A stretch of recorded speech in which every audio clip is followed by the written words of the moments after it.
Amen. Ginoo, salamat kit sa sininga adlaw makatipot kami diri sa sininga place Ginoo kag para makahatag sang kalipay para sa mga kabataan. Kag Lord, salamat gid sa sininga tion nga maayo ang tiyempo kabay pa Lord nga mapahappy namon subong ang mga kabataan Ginoo. Bisan sa simple lang namon nga mga bagay nga ginhatag can share. Kag Lord, thank you man sa nag-prepare sa sini nga food. Kabay pa Lord nga makahatag ini nutrients sa ila kag sa amon ng Ginoo. This is all we pray. In Jesus name. Amen. Sa ngalan sang Amay, sa Anak, sa Espiritu Santo. Before, the three wise men were aware of the prophecy of Jesus.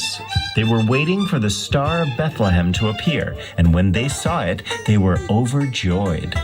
It meant that the Savior of the world and the King of the Jews was born. At the time of Jesus' birth, the country was under the rule of King Herod, who was a very selfish and evil king.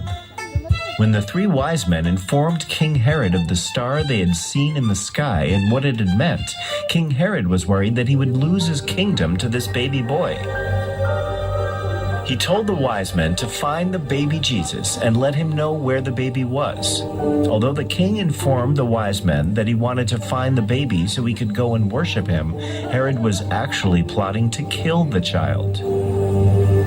He feared that Jesus would grow up to overpower him someday. The three wise men followed the star for several days and found baby Jesus in the manger. They were surprised to find the future King of Jews lying in a barn. They found the barn in which Jesus was born a few days after he was born. Finally, the star stopped right over them.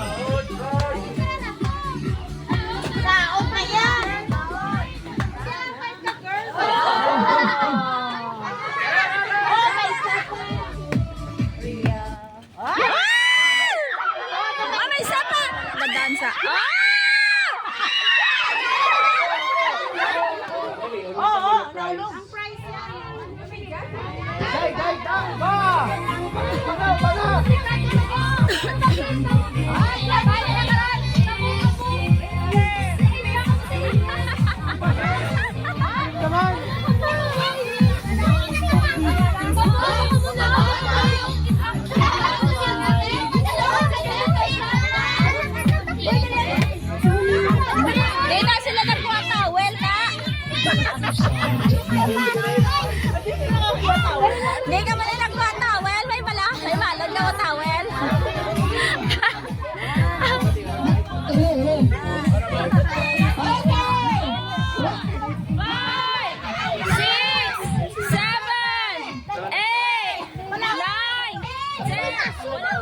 Ang first line. Sang nanay ni Jesus.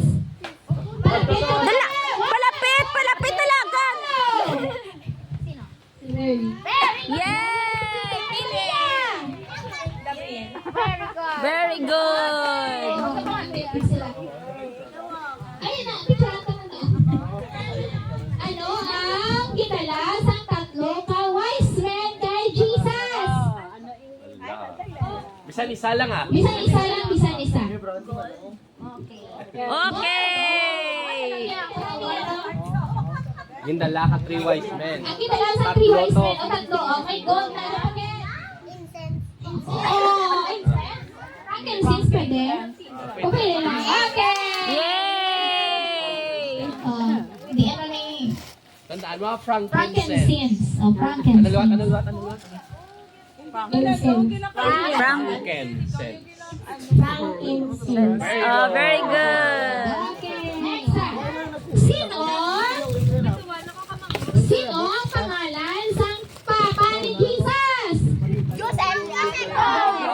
Next! Sino ang ngalan sang hari nga gusto magpatay kay baby Jesus? Sino ang pangalan sang hari nga gusto magpatay sa bata?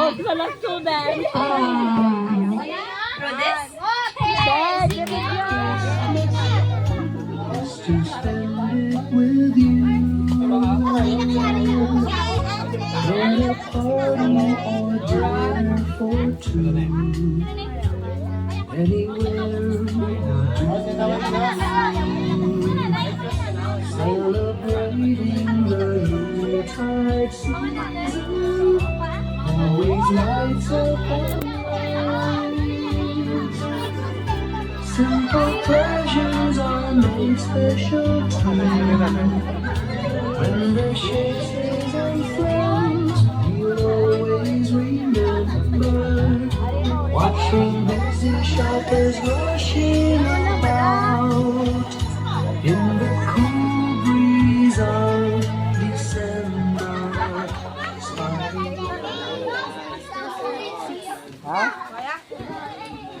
May pandrapo ko naka.